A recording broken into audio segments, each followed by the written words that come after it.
We are also getting reports that are a bit concerning that people are preferring and saying, I'll wait until I receive a particular vaccine. That is not the way to help this country. We have severally said and repeated that the vaccines that are WHO approved, they have the same efficacy. They will prevent severe disease. We don't have the luxury of trying to choose vaccines now. Please, we want to pass the message to Kenyans. All these vaccines are equal. It is not a time to choose.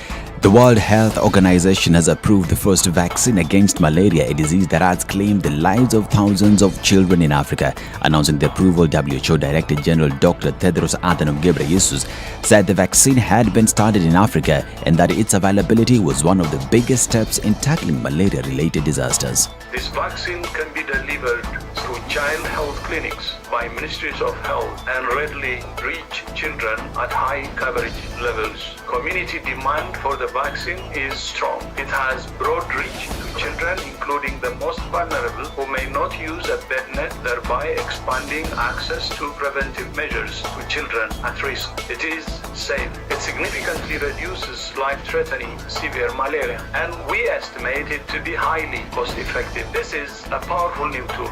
He also stated that the vaccine will be used in conjunction with other anti-malarial measures and that it is safe and has no side effects. This recommendation is based on results from an ongoing pilot program in Ghana, Kenya, and Malawi that has reached more than 800,000 children since 2019. This long-awaited malaria vaccine is a breakthrough for science, child health, and malaria control. Using this vaccine in addition to existing tools to prevent malaria could save tens of thousands of young lives each year. We have made incredible progress in the fight against malaria in the past 2 decades. About 800,000 children in Africa have been vaccinated in 3 phases of the study in Kenya, Malawi and Ghana, and that it will help combat malaria. Health experts recommend that the vaccine be used 4 times 1 month after the first vaccination, stating that the importance of the 4th vaccine is under further investigation. It has now been shown to be harmless, but researchers say that the vaccine causes the baby to have a high temperature similar to the other types of vaccines. Now, a meeting between Oka principals and Mount Kenya leaders through the Mount Kenya Forum is expected to take place today. Oka leaders Musalia Mudavadi, Kalonzo Musyoka, Gideon Moi and Moses Wetangula are expected to use the opportunity to state their plan for Mount Kenya if they form the next government.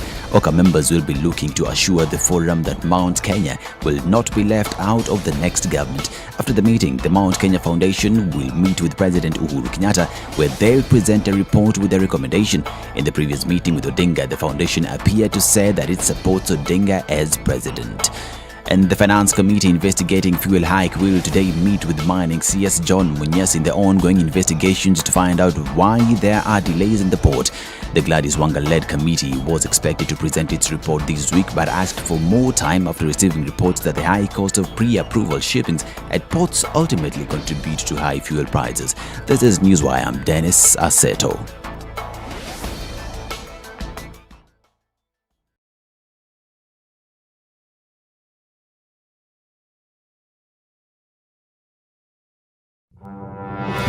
No, this wheelbarrow, how can you give people wheelbarrow? His party symbol is an umbrella. Is he distributing umbrellas in Makueni? Have you been told if we don't lock between 10 to 4, this is what we're saving? You try and call them, the same person who was in your house every day, because they know you are influential and you will give them votes. Call them after 1 month and see if they'll pick up their phone. Don't tell your member of parliament that you want him to come and build a school, you want him to come and do a hospital. That is not the work of the member. Now that we have devolution in this country, these resources should go to those devolved units. You have to have strong, independent institutions. And I mean, you have to have police who has the right to take the biggest town in the country and question, why did you do this and that, and send them to court if necessary. Joel Nkericho, good morning. Salama sana Eric, habari ya asubuhi. Salama kabisa. Mbunge wako ni nani? Anaitwa Seriousness Martin, hapa ni Ainamoi. Seriousness Martin, Ainamoi. Yes. Sasa ile chuma nampambia yeye nini? Amalize aende. Asante sana. That's it. The Situation Room, Kenya's biggest conversation. SpiceFM. Nyeri. All right, it's a Thursday morning. What do the roads look like today? Well, nothing too terrible at the moment. And looks like folks are just waking up and getting onto where? They're getting onto Jogo Road, that's for sure. Spilling over Jogo Road, we're getting to Landis Road and seeing that there's quite some action happening there this morning already. Coming out of Westlands as well, we see some movement.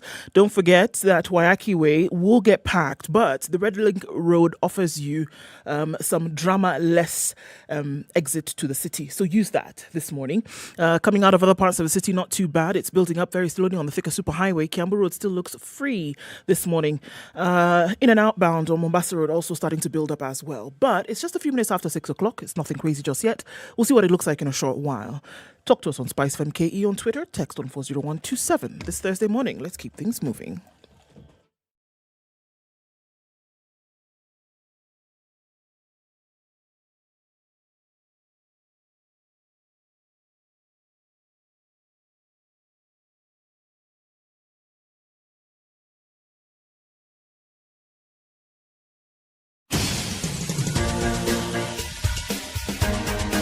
This is The Situation Room, the home of hard-hitting political commentary and penetrating insights about the state of the nation. This is a talk radio experience like no other. The Situation Room, a place for hard truths, debates, and elevated conversations. The Situation Room, witty, political, engaging, deep, controversial. In the room, we have C.T. Muga, researcher, academic, seasoned political observer, a fountain of wisdom in these politically uncertain times. Ndu Okoh, Nigerian by birth, Kenyan by choice, communications expert, Pan-Africanist, a truth seeker and believer in people power, and Eric Latiff, agent provocateur, Yes, the man it in is. the A chair. very good morning to you. How are you doing? Welcome to Kenya's biggest conversation at 9 minutes after 6 on the 7th day of October 2021.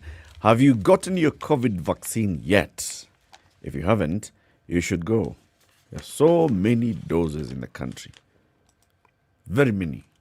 Very many. And the target is to have, in the next, how many days are these? 13 days, to have 1.6 million people getting the jab. They told us that. Anyway. Good morning, City and Ndu Okoh. Good morning, sir. How are you doing? Very well, thank you. It's good to see you. Good to see you too. Welcome to Thursday. Asante sana. Ndu, Yeah. happy Friday. Sure. You well? I'm fine, thank you. Very good. Very, very, very good. We're going to have interesting conversations today. But first of all, yes. how are you? I'm very well, thank you. Good. Oh, thank you for asking. Thank you for noticing me. Sure. You're welcome. Conversations that we're going to have today. Interesting conversations. Number one, as we continue celebrating the young women who are making big moves in the public service. Today, we will have the Chief of Staff in the Office of the Chief Justice. She'll be here to tell us, first of all, what is the job of a Chief of Staff in the Office of a Chief Justice? Who's the chief? Who's more chief? As in? Chief of Staff in the Chief Justice Office. Well, if you're chief in somebody else's chiefdom, then of course you are subordinate. So the chief is your chief? Yep. As long as you have a chief, just think of it, Chief of General Staff. Yes. Commander-in-Chief. Uh-huh. Yeah. So these are the chiefs, but there's like a chief. There's a chief who's chief. Who's chief of everybody. Okay. Of all other chiefs. Okay. Then we'll also have another conversation about what they call the circular economy. We've had this conversation before, and this is on sustainability, inclusive business. We'll have this conversation at 8. Our friend Ebenezer Abba Amadi, who's joined us several times on this conversation, will be joining us again at 8. But let's begin with COVID in numbers. Ndu? Positivity rate of 2.7% after 103 cases were found in the country, 25 deaths recorded. It was interesting to then find out yesterday with CAS Mercy Mwangangi that these 25 deaths that were recorded yesterday, not necessarily the deaths that happened, but then after having sieved through, this person may have died from a car accident. This person may have died from another disease, and then it turns out that they had COVID. So it's chalked up to death by car accident, it's chalked up to death by this, then it later on is also chalked up to death by COVID. So explains now 25 deaths that we see having been recorded over the last 30 days. One of those occurred yesterday that was reported immediately as having been from COVID. All right? So those are the numbers that we are looking at so far. So yes, again, we're looking at the vaccinations continuing in the country. And of course, the clarion call is to go out and get vaccinated as quickly as you can. Yeah. Vaccines are available. We're seeing more and more numbers coming into the country, over 100. So that vaccinations being administered, right? Yeah. Still a low number, trying to do